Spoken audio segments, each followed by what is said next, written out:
प्रधानमंत्री जी श्रीमान नरेंद्र मोदी जी की सुरक्षा के साथ खिलवाड़ हुआ है, उसका बड़ा खुलासा किया है। अब यह स्पष्ट हो गया है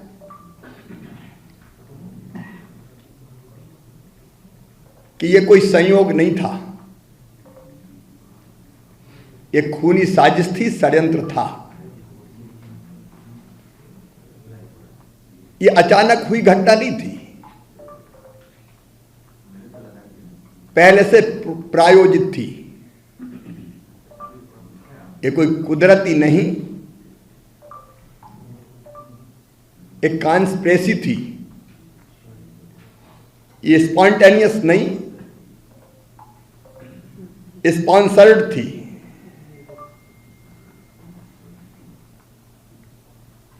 मन में तकलीफ होती है। मोदी जी से नफरत ने कांग्रेस की आत्मा तक को मार दिया। जनता के बीच तो कांग्रेस का ग्राफ गिर ही रहा था, कांग्रेस का चरित्र भी गिर गया। कई तरह के खुलासे हुए स्टिंग ऑपरेशन में। स्थानीय एसएचओ और डीएसपी सीआईडी बता रहे हैं कि प्रधानमंत्री जी के रूट पर होने वाली रुकावट की पहले से जानकारी थी। एसएचओ और डीएसपी सीआईडी ने यह जानकारी आला अधिकारियों को पहले से दी थी, जिसको पूरी तरह से नजरअंदाज कर दिया गया। यह खुलासा यह सिद्ध करता है कि सुरक्षा में जो कुछ हुआ, चूक नहीं कहूंगा मैं, वो लापरवाही नहीं बल्कि मिली भगत थी। इस घटना के बाद जब सारा देश चिंतित था, कांग्रेस के नेता अपने बयानों में प्रसन्नता का प्रकटीकरण कर रहे थे। सिद्धू इसे ड्रामा बोलते रहे। हरीश रावत कहते हैं कि बम तो नहीं फूटा। क्या वो चाहते थे कि बम भी फूटे? भूपेश बघेल कहते हैं ये तो नौटंकी थी।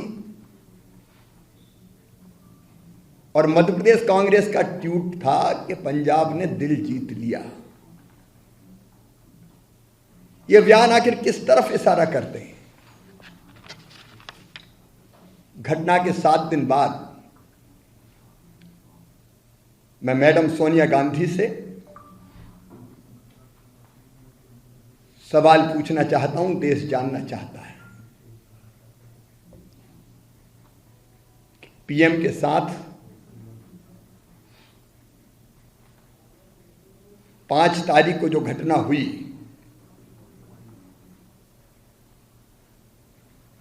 मैडम को जवाब देना पड़ेगा कि पीएम के साथ सीएम क्यों नहीं थे,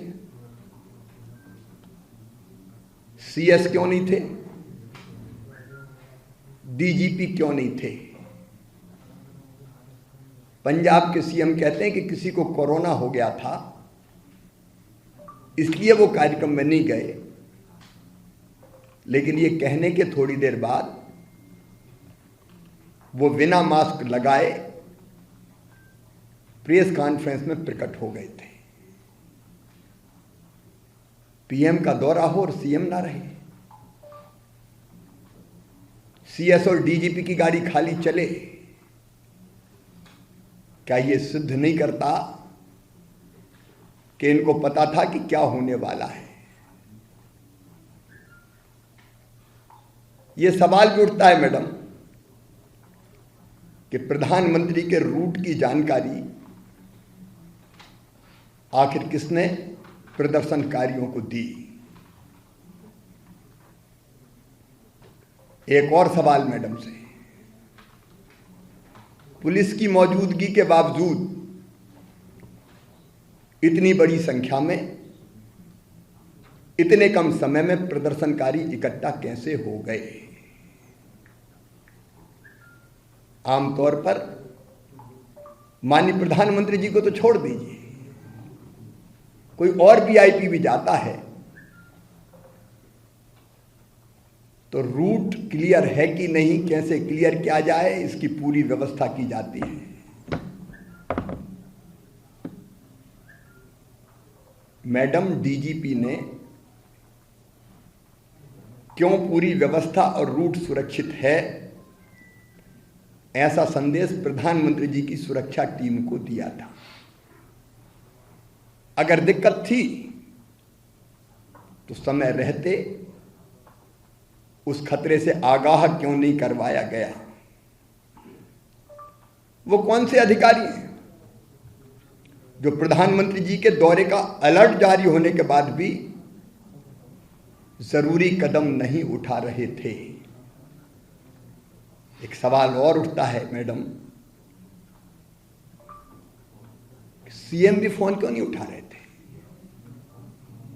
गृह मंत्रालय के अधिकारियों के फोन नहीं उठ रहे थे। यहां तक कि राष्ट्रीय अध्यक्ष भारतीय जनता पार्टी के श्रीमान जेपी नड्डा जी ने फोन किया तो वो फोन भी नहीं उठाया गया। आखिर मुख्यमंत्री किस घटना का इंतजार कर रहे थे? इससे साफ जाहिर होता है कि साजिश के तार सीधे कांग्रेस की आला कमान तक जुड़ते हैं।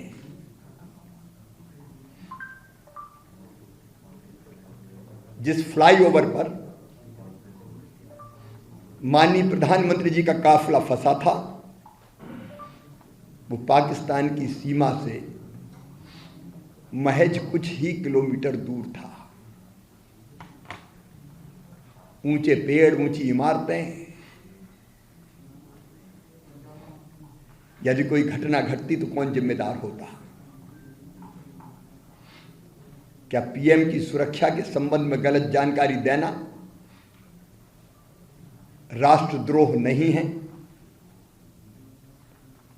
पंजाब सरकार ने जो एफआईआर दायर की उसमें सेक्शन 283 लगाया गया जिसमें मात्र 200 रुपए के दंड का प्रावधान है। क्या प्रधानमंत्री जी की सुरक्षा और राष्ट्र की सुरक्षा से खिलवाड़ करने का जुर्माना महज 200 रुपया है?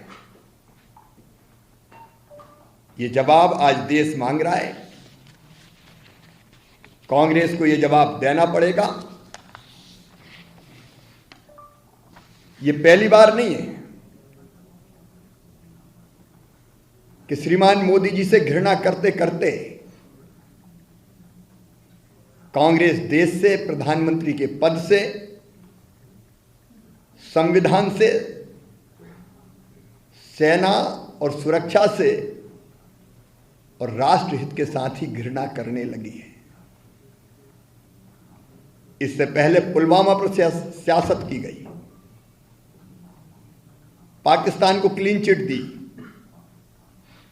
सर्जिकल स्ट्राइक पर सवाल उठाए, बालाकोट पर सबूत मांगे और बार बार पाकिस्तान और चीन के प्रोपेगंडा से सुर मिलाया।